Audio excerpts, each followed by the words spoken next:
Hello and welcome to Epicentre. No ambiguity, no noise, let's come straight to the point. First of all, my sincere apologies to all our viewers for coming to you on Sunday instead of our usual Saturday adda.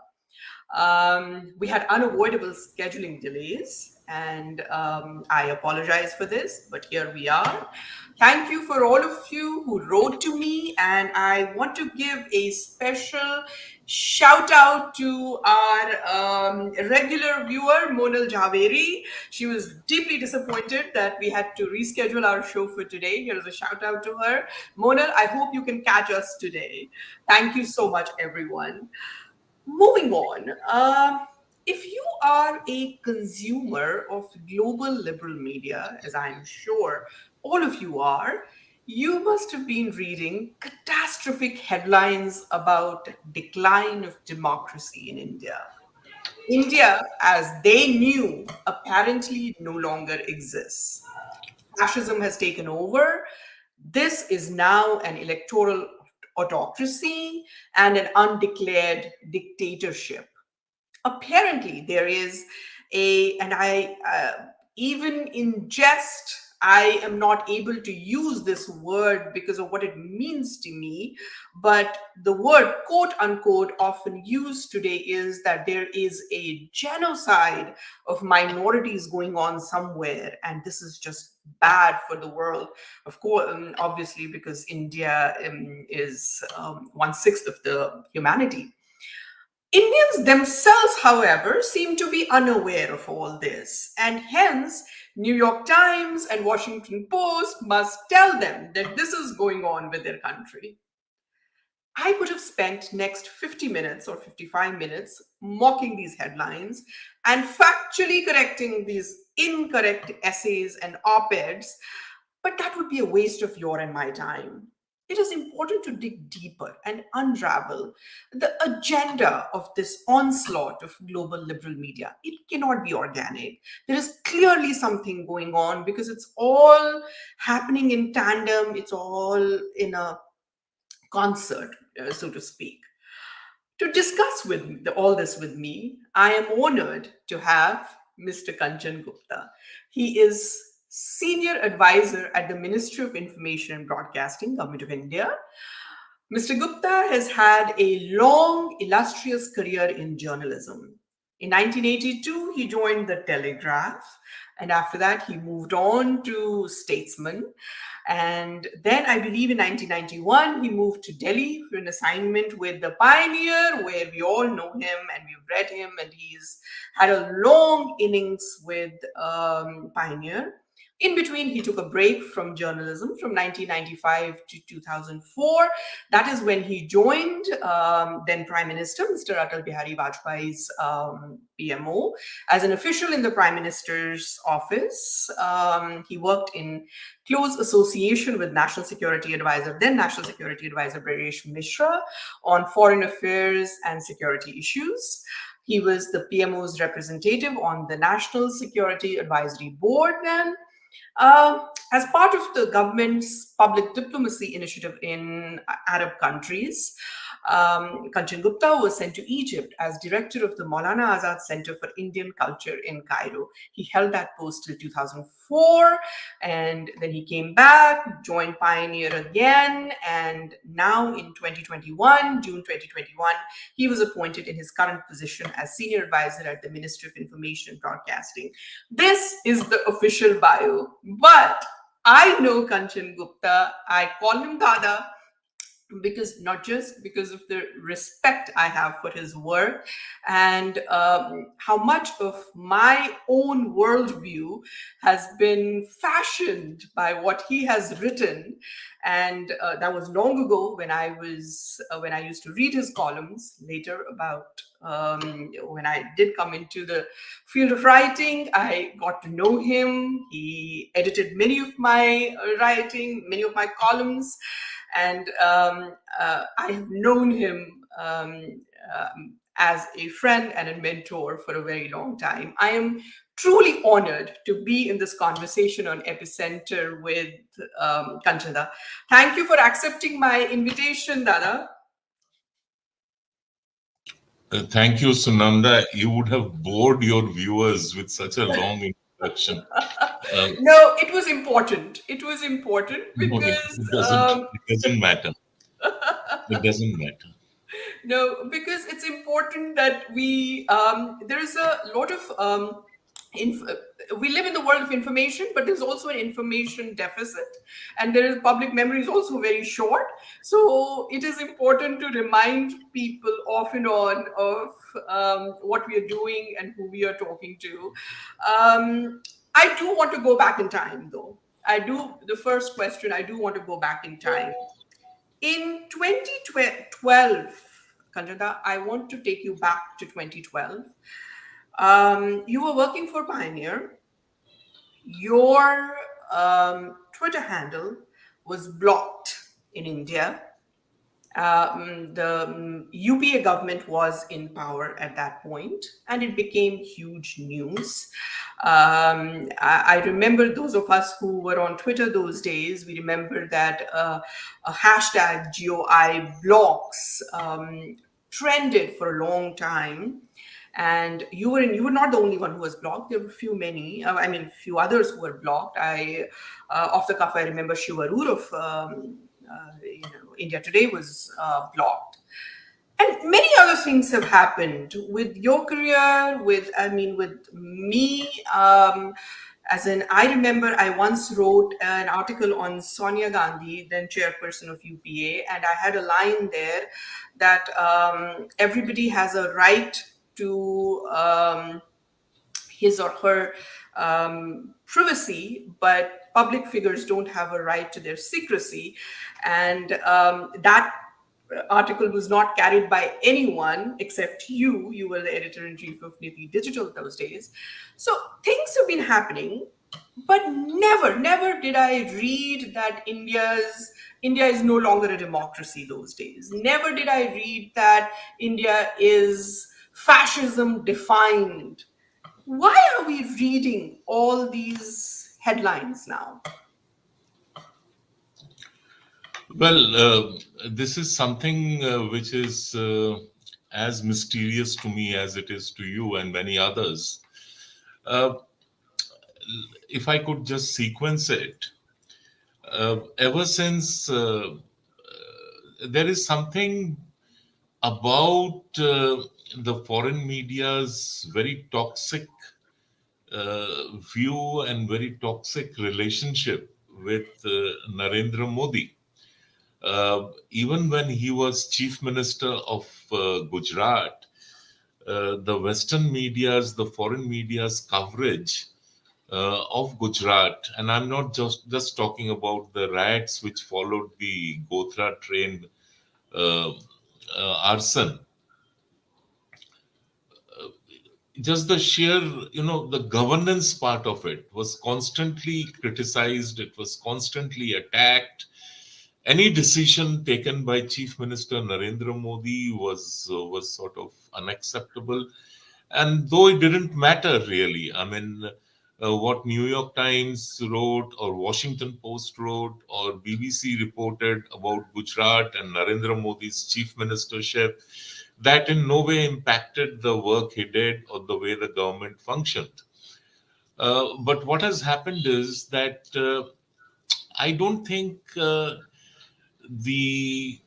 Western world, and I don't mean the Western governments, because governments come, governments go, but the establishments across America, Europe, the establishments over there, they were totally shocked. They were totally unprepared by for the victory of the BJP, the fact that Narendra Modi became prime minister in 2014.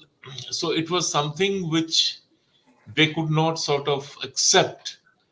So the intensity of the attacks, I mean, their thoughts, their thinking was reflected in what the Western media was reporting. So that sort of intensified. But at that time, I think they thought they would just have to bide their time, wait for 5 years, and then this uh, nightmare, their nightmare would disappear, and the Congress would resurface. Uh, that didn't happen in 2019. So there was further intensification of that, uh, if I may use the word anger, that how is it possible that what we wanted to happen in India has not happened in India. Add to this the fact that India has gradually emerged as a very strong economy, one of the fastest growing economies in the world today. It has pushed Britain out of the top five economies. Uh, the entire push for Atmanirbhar Bharat, which cuts out uh, some very dominant foreign industries, Western industries, for instance, the armaments industry, and Narendra Modi's foreign policy, the tectonic shift he has brought about in foreign policy and foreign relations. So, all this taken together has further unnerved establishments abroad. And that sense of disbelief that we are just not able to get India right or put India right, that gets reflected in what New York Times writes or Washington Post writes or Financial Times writes or you name it. I mean, it's the same. Now, having said that, there is also a sense of unease, I think, uh, that the stronger India gets and the stronger the government of India gets, it will increasingly dictate terms of engagement to the world. It will increasingly demand and secure places at the various high tables of the world. And when it comes to security arrangements, it will increasingly emerge as as a fulcrum of these arrangements. For instance, in terms of securing the the Indo-Pacific, the Quad arrangement, then several bilateral arrangements, the uh, limited multilateral arrangements in the Arab world. And as a side story, I can also mention that nobody quite expected that India would develop such intense relations with key Middle Eastern countries, UAE, for instance, and that again has its own butterfly effect. So all things taken together, when the Economist writes about India, it is so reluctant, it is so cussed to write about 10 good things in India or 5 good things in India or at least one good thing in India. They start writing about cows in the streets and uh, things like that. So it's just that they are unable to fathom, they are unable to accept. Now, for instance, FT recently carried a story and written by one of their journalists who has spent that she has spent uh, long years in Delhi. I mean, she's not alien to India. Yes, I'm aware. And she wrote a story, and FT actually published it, that there is no functional digital payment system in India. Now, no, I mean, even if you were to sort of show that story and translate it to a passerby in the streets, that person would roll over in laughter. Yeah. I mean, what are they talking about? So Yeah. it's a very, and then of course you have busybodies like VDM and Freedom House. Yeah. Freedom House sort of judges India's position in the order of democracies or in the order of freedom in the world on the basis of stories put out by the wire and stories which are then pulled down by the wire because they have been found to be fake. You have VDEM, which produces an index on democracies, and they rank India very low Yeah. because the cabal which decide, because it is not based on any survey, it is based on opinion. Yeah. Now the same VDEM also produces an index on freedom of education, and I would like your viewers to look up the freedom of education produced by VDEM. It ranks Afghanistan way I, higher than India on the on freedom of education. yeah. Now, if that is true, then this is also true. Yeah. If that is not true, this can't This possibly be. cannot be And true. lastly, before I wind up, just another. They have now launched an index on global terrorism, and it is by a very well-known think tank based out of Australia. And if you look at their index on global terrorism, at number 12 is the Communist Party of India. Now, if you are going to believe an index which ranks the Communist Party of India as the 12th most dangerous, potent, threatening terrorist organization in the world, then you are welcome to also believe all the indices about India's democracy rankings. Yeah. You know, continuing in the same thing, I try to read these pieces, and I travel in India so often, as you know. And there was this recent piece in New Yorker. I'm sure you must have seen it, by Isaac Chotiner. And I said this was after Rahul Gandhi's parliament fiasco that happened with his seat. And I thought, let me engage with this article. Let me see if there is something to it. Maybe there is a rebuttal there. Maybe there is something. Let me try to engage with this article. The very first sentence said, and I paraphrase, that Rahul Gandhi was thrown out of the parliament because he criticized Prime Minister Narendra Modi.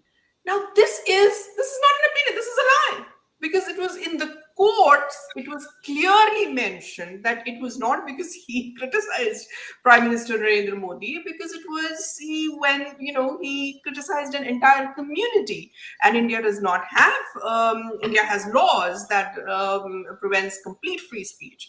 So this was totally legal. This was totally lawful. The matter went to the court. It was deliberated upon.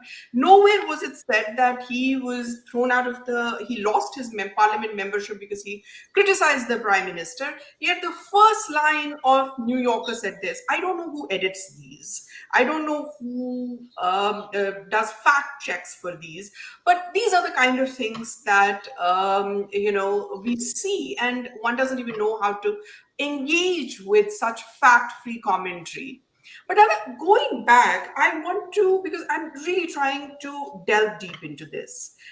I do understand your point that Western media was, hostile to Narendra Modi even when he was the chief minister of Gujarat, and they had nothing. Even if we take the riots separately, even the work that he was doing, they were not, favorably or critically analyzing it. But then, when he became the prime minister, for a very brief period, we did see thawing of global media, if you remember. Barack Obama wrote a little blurb on him when he featured in the Time, that most powerful men or so for a little bit of time, let's say for a year or two, there was thawing of the media, global media. And then, of course, Article 370 happened. And after that, we have not seen, there has been no turning back. You have not seen after, and I analyze this and I do this after abrogation of Article 370. There hasn't been one single piece, maybe one or two, but generally there hasn't been any favorable view of India or Narendra Modi. What do you attribute this change to? No, Who's going? as I said that I interact quite frequently with the foreign media over here as part of my job. At an individual level, I don't think they're bad people or that they are evil or that they are determined to run down India. Now, a couple of things which we should all be aware of. The foreign media, that is non-Indian representatives of foreign media in Delhi, they they live within a very charmed circle. So they meet a certain class of people, a certain group of people, the Latvians, high society people, and where the perceptions are very different from the reality. And they get persuaded by those perceptions. That is one part. Second, they are fed a lot of garbage by the political officers of the various foreign missions in Delhi for other purposes. So they very craftily use the foreign media to sort of leverage uh, other things with the government. Now, that is the second aspect. The third aspect is that if you have noticed, most of the much of the screed that is published in foreign media, the byline invariably is Indian.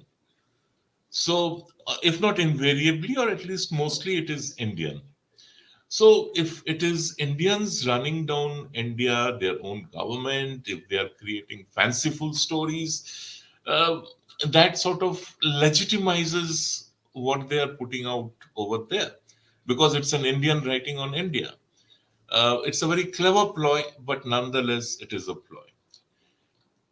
Number two, every year News Laundry has a very good media festival. I mean, you may not agree with a lot of the content which comes out over there or what is happening over there, but to be fair, I get called, and I, as a principal, do not miss any platform to put forth what I think should be put out. So this year they had a session on foreign media, India, and government of India's perception of foreign media, etc. And I was there. There was a former foreign media journalist there. She now works for a major digital publishing house. And we had Jerry Shee, who's the bureau chief, South Asia bureau chief of the Washington Post over there. Now, Jerry, again, at a personal level, is a very nice guy, and we meet often, we talk often. So, Jerry actually made a very interesting public statement when I kept on giving examples out of example after example after example of very twisted reportage. Uh, he said, "Well, I mean, I must admit that generally the foreign press is instructed to do negative stories out of India." To his credit, he made a public statement to this effect in front of a full house. Now, if that is the instruction, they are just employees. They are not going to stand up to instructions from headquarters. And lastly, uh, the now I will give you an example. These so-called opinion pieces which appear.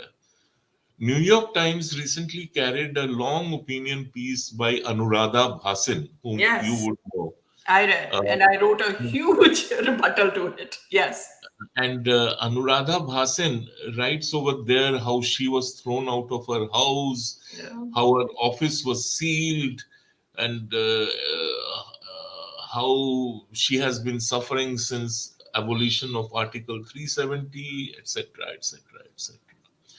Now, on each count, I prepared a long document on each count. Like, for instance, the Bhasin family were allotted 5 government properties by the at various points. I mean, by the National Conference government, by the PDP government, by the authorities over there, by the officialdom over there. So they had 5 properties. I must So remind people, Dada, 1 minute. I must remind people who don't know, Anuradha Bhasin is of Kashmir Times. Her father, Ved Bhasin, started Kashmir Times, and it was a very influential newspaper in India, in Kashmir, in Jammu and Kashmir for a long time, except that they relied on the government largesse to criticize the government. Go ahead, Dada. no, I would like to amend that. Okay. You see, Kashmir Times was never read, or at least not much read in Jammu. Yeah. It was read in Kashmir, Yeah. and when I say read, I mean it was sort of circulated in Kashmir, and to that was tied the financial fortunes of the Bhasin family. Hmm. So they would just regurgitate whatever the authorities of the day were putting out. So if it was a pro-Pakistan line they were adopting, they would rush in with a supportive stand on it, and on and so on and so on.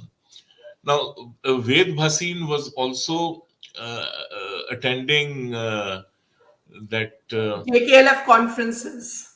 the Kashmir conferences, which were organized by that ISI agent. Yeah, five. Ghulam Muhammad The- Family Five. yeah, yeah. That Phi character was organizing them, and later he was found to be an ISI agent. He was using ISI money, and he went to jail. So Ved Bhasin was one of the few Indians who used to regularly attend his conferences.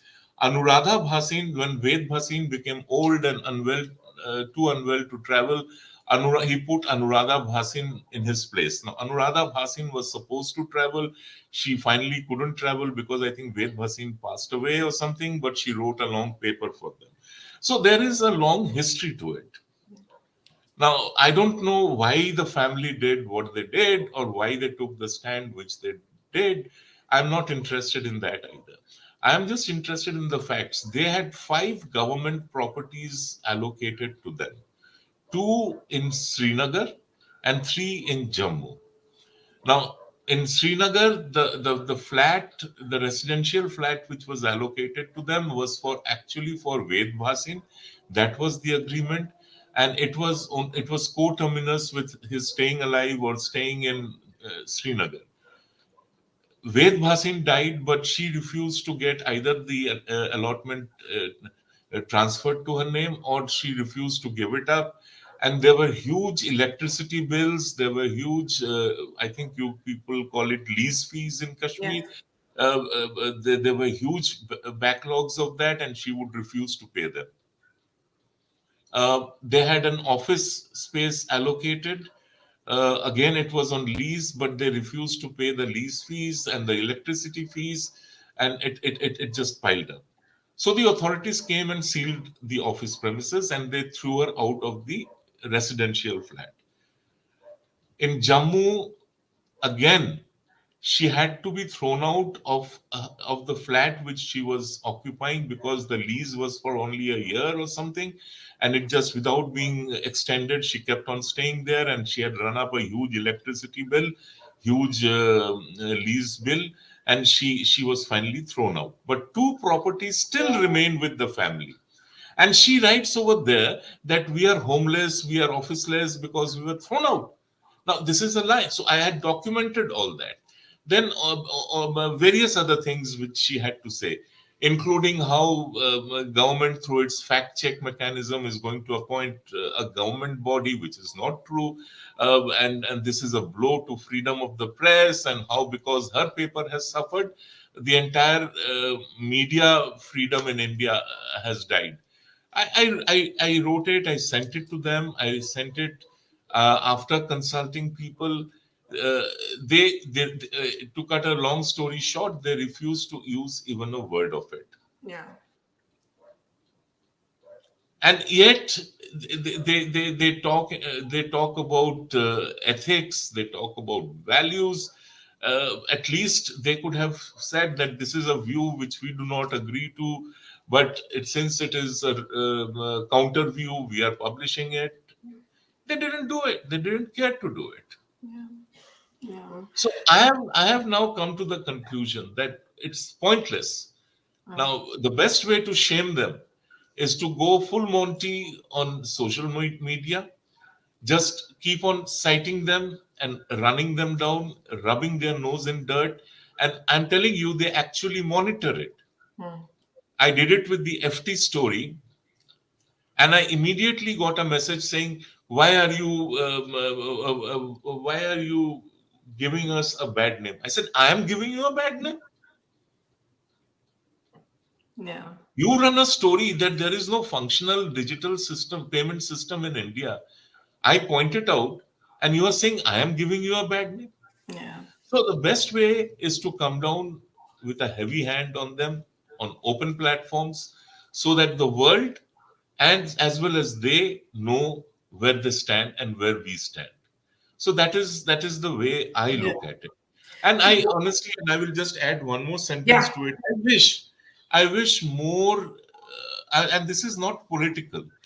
I'm not calling for political support, Mm. but I wish more Indians living in Europe and America would at least send an email to the publication concerned that, look, you guys are wrong. I mean, this is not to do with politics, this is not to do with ideology, but you guys are wrong on facts, on figures.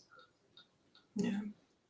As you say that they are averse to publishing any rebuttals, and they are averse to publishing any counter views. The only time I was able to get a rebuttal in was with Houston Chronicle once, when which was again after Article 370 abrogation, when the Council General of Pakistan in Houston for Southwest Texas, I mean, this entire Southwest, Southern United States, I think that's their jurisdiction. He wrote an article in Houston Chronicle, which is a liberal newspaper, and he talked the usual garbage that how there is information clampdown and how people are under siege, which was nonsense because there were people were reporting all the time from Kashmir, even during those days of information breakdown or whatever. I wrote an rebuttal, and that was the only time I was able to get a rebuttal in, because that was something written by an official of the Pakistani government.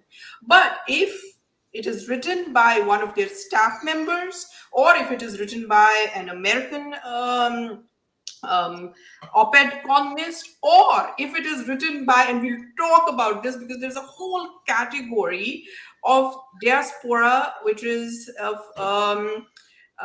think tankers who are of Indian origin, because there is a whole problem with that, because there you're not able to counter them. They do not allow you to counter the think tankers who are who are of Indian origin. And thank God for social media. We do talk about, they don't like social media as much. But I want to talk to you about this special category of people, think tankers, or people who work with Brookings or AEI or such policy think tanks. They are of Indian origin. They understand Indian languages. They travel in India. Most of them were born and raised in India. Now they might not go back to India, or if they go back to India, they go they meet five people in Khan Market, and they don't travel to the second tier or third tier cities, and they don't travel in public transportation to get a fair thing of how India is right now. um, How does one? I think this is also a ploy to sort of have an Indian looking name or an Indian sounding name dissing on India. And then suddenly people think, people who are actually controlling the the strings, they somehow think that this view now becomes more credible.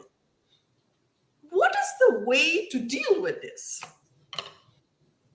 Well, this is what I said, that most of the stuff which appears in foreign media that is hugely critical of India or which disses India or which is fiction packaged as news, the byline more often than not is an Indian byline, Yeah.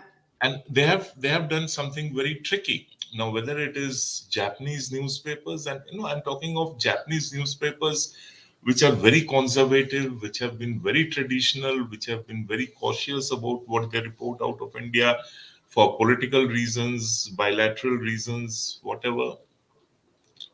Even they, everybody has started hiring one Kashmiri.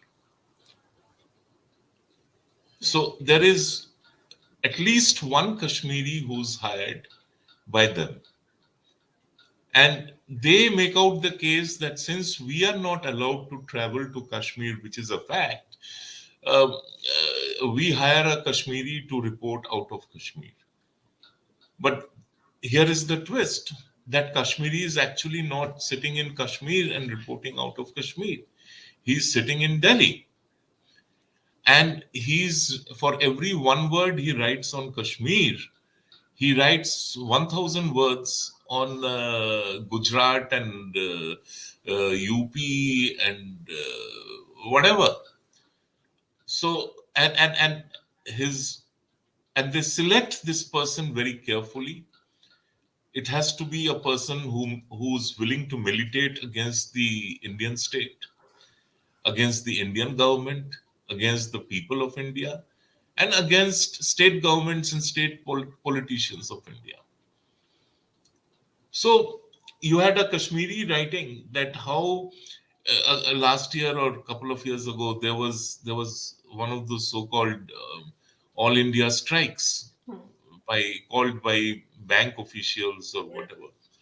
Um, and as you would know, as those who live in India know, those who keep coming back to India know, these Bharat Bandhs or all India strikes don't work anymore. Yeah. They just don't work anymore. I mean, Yeah. you will. I mean, even people who call them, they very mournfully state in the evening that though we tried our best, we did this, we did that, we stopped one local train here, we stopped two buses over there, but that's about it. So Yeah. he runs a full uh, newspaper story in New York Times on how all of India shut down or was forced to shut down in protest against Modi government. Now, who is going to believe it? Yeah. And it was a Kashmiri. Yeah. So, which is very sad. I mean, I don't mean to point out Kashmiri as a category, No, no. but but actually they are innocent victims. They don't realize that they are being used, that they are being selectively picked up, put in, being given a reporting assignment, being told how to craft a story, what story to do, and their name is being used Yeah. or abused, for Yeah. that matter. No, but there are rewards also, Dada. There are rewards also. Of Rewards. course, there are reports. Yeah. Those photographs which have got the Pulitzer prizes. Yeah, there are rewards like Pulitzer prizes. There are rewards like being invited to so-called international, thing committees, or all those kind of things. So there are rewards. I'm not sure how innocent these people are. Yes, they do subject themselves to this kind of getting their No, no, name. I must. No, I must. I see. Sitting where I sit, I Yeah, cannot impute motives. Correct. But therefore I must presume that they are innocent victims who are being manipulated, who are being used Yeah. as collateral damage. So that is where I come from. Okay. Uh, Fair but enough. yeah, Uh, tell me. yeah, fair enough. There is also, now we're going back to this. You talked a bit about this official of Washington Post you met in the news laundry program that they had done, and he talked about that they were being dictated, or they were being told. So here is the conundrum: government to government relationships between Western democracies and India have not been better. They couldn't be better. I mean, they can always be much better than they are, but they are strengthening from a point of strength to another point of strength. It is nobody's case right now that the Indian government and the US government or Indo-US relationship is what it was in 70s, or the relationship with Western European democracies is not doing well. India is doing very well as long as the government to government relationships are concerned. So then, is this a case of good cop, bad cop? You did talk a bit about, you did use the word leverage earlier.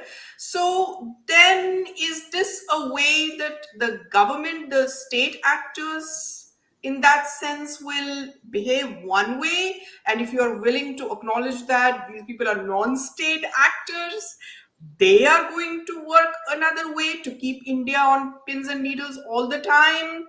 Is this then a good cop, bad cop strategy? No, no, it is that, but it is more than just good cop and bad cop. Let me tell you a story. This is when Jaswant Singh was foreign minister, and I was in the PMO, and Jaswant Singh had gone to DC for some meeting or some consultation or whatever, and a top-ranking official in DC told him, you have to look at the gut-wrenching poverty in India, uh, etc., etc. So Jaswant Singh said, yes, we are mindful of it, and we are doing whatever we can, and we shall overcome it at some point of time. So, but there is more to India than the beggars which you see in the streets. So he said, no, no, I'm not referring to that. Look at your farmers. They can't afford a shirt, and they wear a loincloth and work in the fields. And look at our farmers. They wear t-shirts and jeans. Uh, so Jaswant Singh says that I told him that, look, I mean, my farmer doesn't need to wear t-shirts and jeans. Probably my farmer is much richer than your farmer. But there is something called local cultures, local traditions, and my farmer, when he's somewhere else, he's properly decked up and dressed in good clothes. When he's working in the field, he just wears a loincloth, and that's the way we have been civilizationally, culturally through the ages. Uh, Now, why am I telling you this story? Now, there is this perception in the West that there is something called a one size fits all democracy model, and everybody must comply or fit into that rectangle of one size fits all democracy model to qualify as a democracy or a good democracy. Now, this doesn't work, and I wish the West would actually give up pushing the envelope of either my way or highway. Now, every country has its own context, it has its own compulsions, it has its own problem zones, and it fashions. I mean, I'm talking of democracies over here, and it fashions its democracy around those compulsions, problems, and constraints. Uh,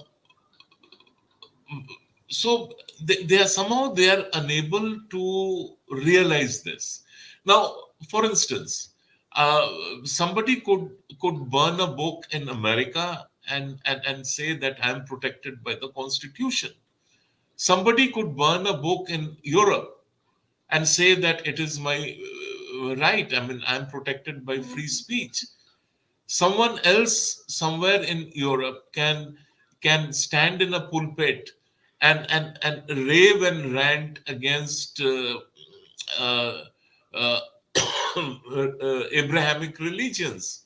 I'm not taking any specific name, and yet there would be absolute this thing about it. In France, you have the government of France protecting Charlie Hebdo and saying, taking a position on a radical Islamism and saying that this is not acceptable. This is not France. That school teacher who was beheaded, the state is investigating, prosecuting, and making a very big political statement out of it. Now, come to India. In India, you cannot burn a book. Yeah. It is just, I mean, apart from the fact that culturally, civilizationally, we don't burn books, we don't destroy books. It's invaders who destroyed our libraries. We collected books, we wrote books, we created knowledge tanks, and invaders came and destroyed it. Indians never destroyed any library or burnt a book. Now that is the cultural part of it. But politically, in India, you cannot stand in a public square and burn a book. There would be huge law and order issues. There would be public order issues. And government is responsible for maintaining law and order. So there has to be a certain cutoff. In India, you cannot stand in the pulpit and curse and abuse any religion you wish to. You can't. And they will have to make a peace with that. Yes, and for instance, in London, some years ago, this story came out, and it was a big investigation. Madrasas where Saudi Arabia at that point of time was supplying books, in which Jews were referred to as pigs and Hindus were referred to as dogs and things like that. Now, the British authorities, they said that, well, it's a madrasa, it's a private affair, and it's free speech. What can we do unless they were until such time they were pushed into and bludgeoned into doing something? They said this. Now in India, can you imagine any book referring to Hindus or Jews or Christians or Muslims in this derogatory manner? You can't.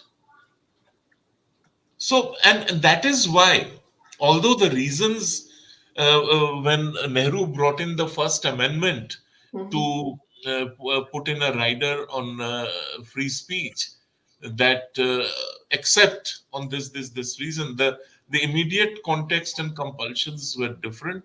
Nehru couldn't tolerate any criticism of himself or his government or his policies, and therefore he thought the best way to do this would be this. But subsequently, now in today's world, if you look at the riders which have been attached, you cannot really argue against them. So the West has to be more practical and pragmatic about looking at other countries, at their situational contexts, instead of saying that, oh, in Germany we have absolute free speech, therefore the government of India has no business curbing so and so from saying this and this. No, but again, that is not true. Do you know, do your viewers know that right now the government of Germany is working towards imposing a fine of $60 million on Twitter for not taking down tweets which were determined by the German government to be defamatory and targeted at single individuals. Yeah. Now imagine the government of India is now it has brought in this IT rules, Mm. and the latest amendments say yes, any social media content which is deemed to be malicious disinformation, which is deemed to be intentionally misleading, which is deemed to be fake news. On all these three accounts, the social media platform will be notified about this content. Subsequently, it is for the social media platforms to decide what they should do about it, and if they do not act accordingly, act on the notices which are sent to them, then the government of India shall also review the status of the intermediary, whether it remains an intermediary or whether it doesn't remain an intermediary. Yeah. So, having said this, you have papers coming out of US, you have spokesmen and paper and media coming out of Europe saying that government of India, the latest attack on media freedom in India is this and this. Why Yeah. isn't anybody talking about the German action? Yeah. Fair question. Fair question. Kanchana, in my work, I often come across lawmakers. I'm almost at the end of this, but I have to ask these two questions. I do come across lawmakers in the United States, both Republicans and Democrat, and you meet them somewhere, and off the camera, you talk about Indian democracy and what they're talking about. Most of them are ignorant about it, and they will tell you that we get the information that is in the papers, that's in the newspapers. Lately, what they've been fed is now that India may be a democracy, and this is what you were referring to, that West needs to make peace with the kind of democracy India is, but it's not a liberal democracy. Now, you know that American project since 1945 has always been liberal democracy. They all want liberal democracies. Now, as you said, we have to take the culture of a place in account. We have to take the civilization of the place in account, especially in places like India, which has a 5,000-year-old history. You cannot suddenly now say that American form of liberal democracy it should be mirroring the liberal democracy that America has been exporting. And if it doesn't, that does not mean that there are human rights violations. That does not mean that there are it is not so to speak a modern society. It may or may not be a mirror of United States. What I'm trying to say is that United States may not be able to make India a South Korea, but India does remain a democracy. I just want to ask you a quick question. With this whole reorganization of the world order that we are seeing, is the era of liberal democracy dead? And will India shape the new form of democracy? It's very interesting. After the Second World War, when transatlantic arrangements were being set up, the dominant view was that fascism had been defeated, Nazism had been defeated, uh, the communists had been put behind an iron wall, and the free world, of course, was only America and West Europe. The free world had reached a point where there would be no scope for any other ideology or any other thinking. And the only thinking, the only ideology that would drive government systems and arrangements would be liberalism. And that perception has held till such time disruptions started happening. Till such time, Europe started electing quote unquote non liberal governments. Till such time, Prime Minister Modi comes to power. Till such time,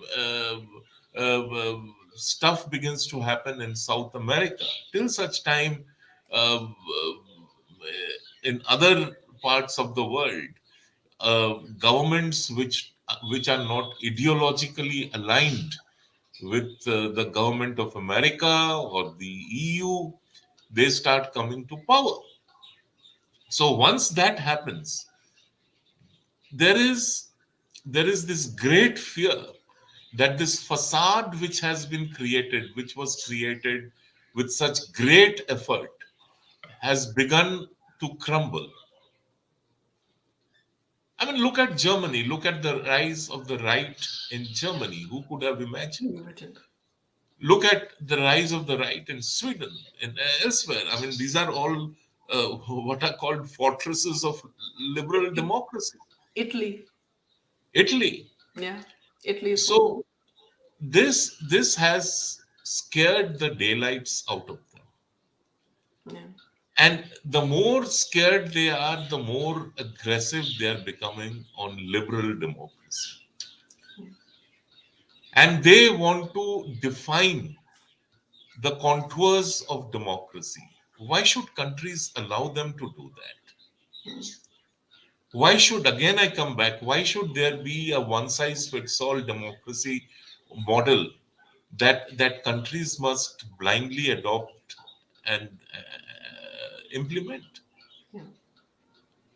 I agree. They are worried that India is now telling them, hey, I mean, just wait, I mean, just hold on. Civilizationally, we have had sabhas and samitis, which were democratic structures of society and governance. Yeah.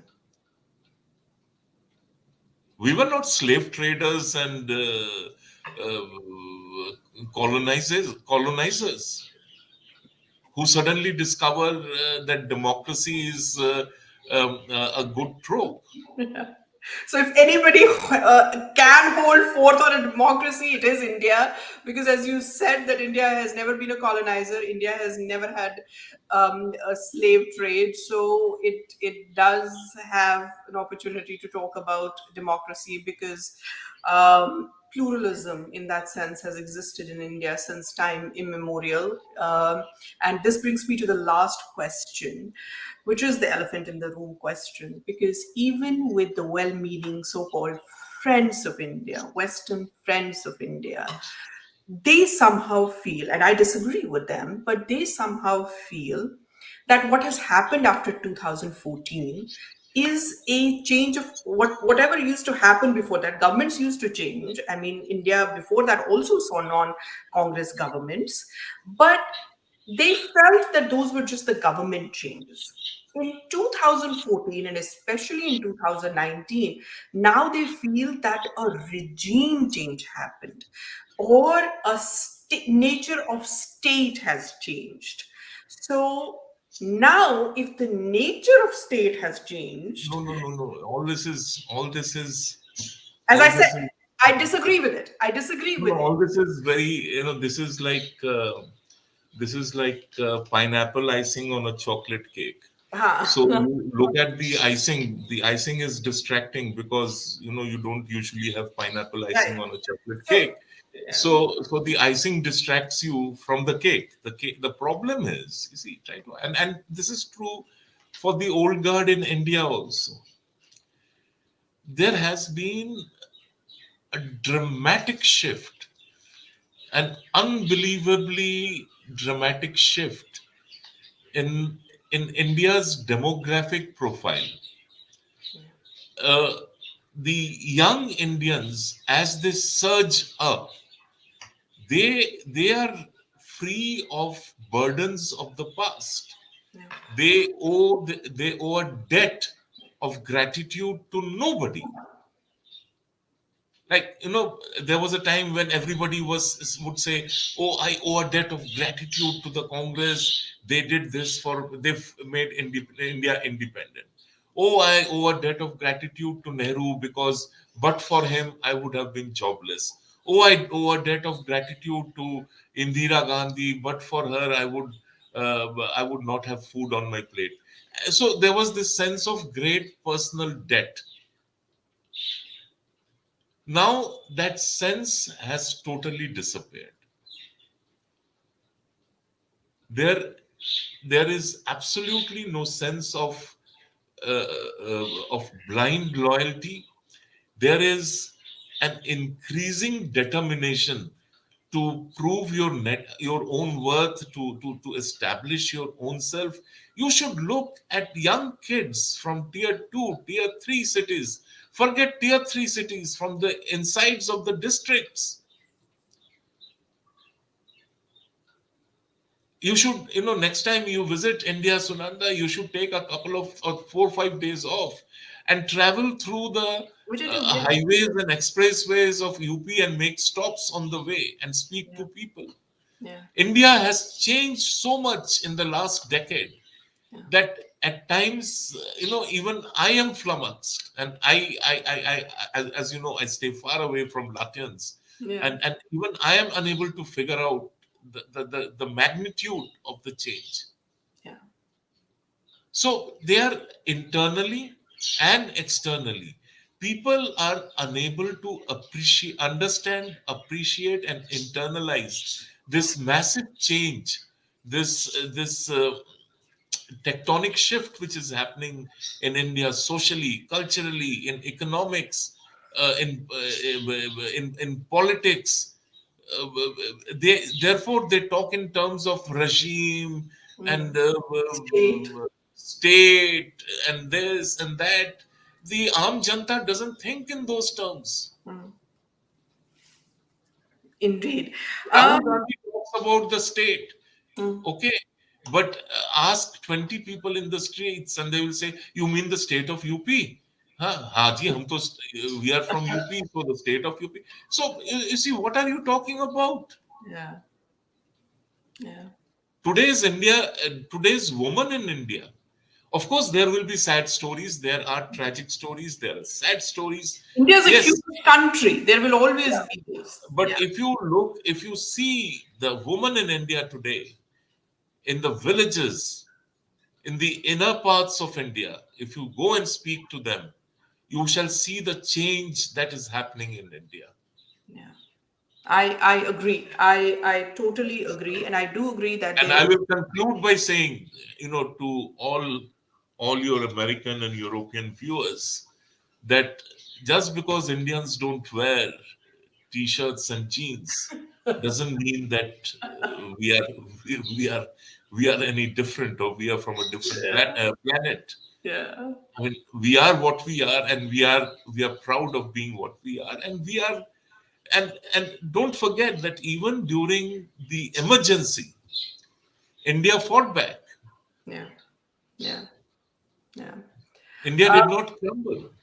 Now, the last question, which people often ask, and I cannot let you go without asking you that question and without you putting those views ahead. People ask that what is the state of minorities going to be in the new India that is emerging? Are minorities safe in India? I have a view about that, but I would like to hear your view No, because we would like you see, to put it out when you very quickly, because I need to go, there. Yeah. very quickly, India, minorities in India are not just only Muslims. Hmm. So this fallacy has to go. Yeah. Minorities in India are not only the the Muslims who are recalcitrant, who are who are who suffer from perpetual victimhood, who prefer to be outside the mainstream. No, that is not minorities in India. The government does not discriminate. There are statistics now available which show that minorities, especially Muslims, have been equal beneficiaries of schemes like housing, schemes like healthcare scheme, and of course the free food program which happened during the lockdown. Yeah. There was no discrimination. Yeah. So, and there is no discrimination. Yeah. The Prime Minister went for a Easter service in Delhi today. Yeah. You should look up the full page interview in the New Indian Express by Bishop Alan Cherry or someone on what Christians think of the Prime Minister and the government. You can keep on inventing stories. Oh, this Christian was attacked here, this Muslim was attacked here. uh, I can come up with numerous examples of Hindus being attacked by Muslims, Hindus who are beheaded by Muslims, Muslims who chant "Sar Tan se Juda" slogans. This Muslim who went and tried to burn a whole train in Kerala using the Sabarmati Express model. So one can come up with counter examples too.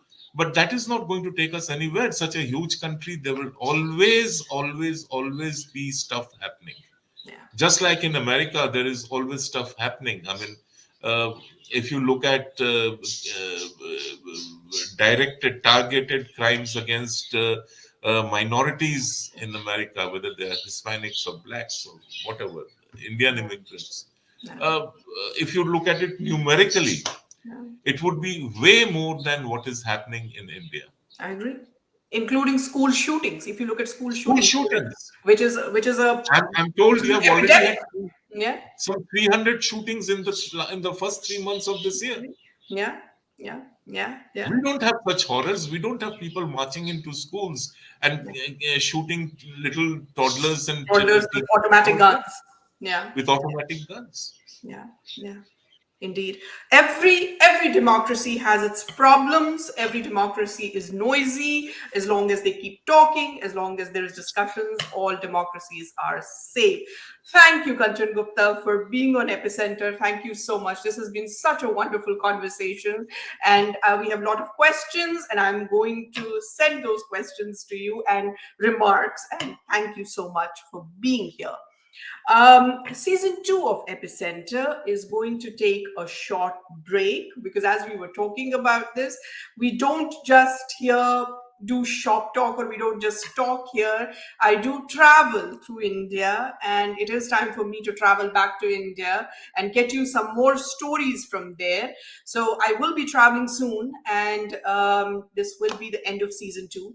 We will, however, come with season 3, and that will be same time, Saturday, 7:30. Follow Epicenter, follow Epilogue News Network, and on their social media handles, you will find the announcements for season 3, and we will be back with scintillating guests and scintillating conversations. Till then, you can go back and watch all our previous episodes, and you can see how there's so much to take away from all these episodes and all these guests that we do. In the meantime, do write to me. You know where I am. I am on Twitter. You can follow me and you can send me messages. If there is a particular guest who you would like to see or hear and talk, you would like me to talk to, let me know, and we will bring that person to you on Epicenter. Thank you so much for all your support. This is Sunanda Vashisht signing off.